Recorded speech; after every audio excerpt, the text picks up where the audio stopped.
Kwa barora santa wenu vivede bana hode wa mavona sede betue. Mina haluno Zacharie chapitre 1 verset 18. Et yulado. Ulemo nous devo.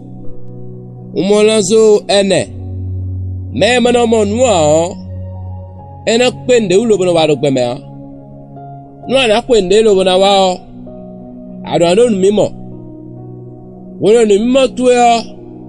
Maka en mimo de lubo kwete o. Eno ado time gege.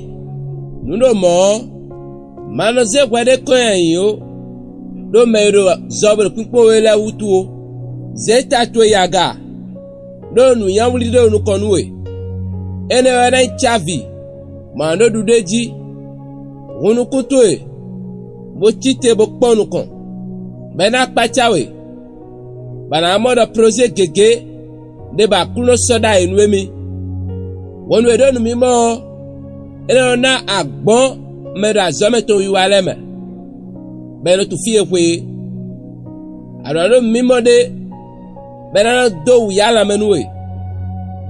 Bana wa zoro gandima. Wonu azenu mimo to irada nuo. Do inu mimo de ba mau de suwa nawe yo.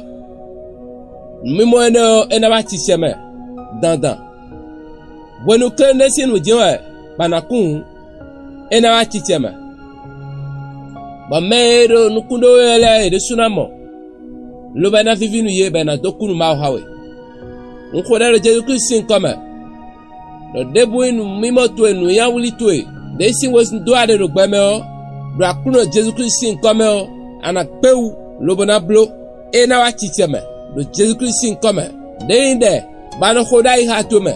Wela binu zankeze e na wa chicheme. Do Jesu Christ nkoma.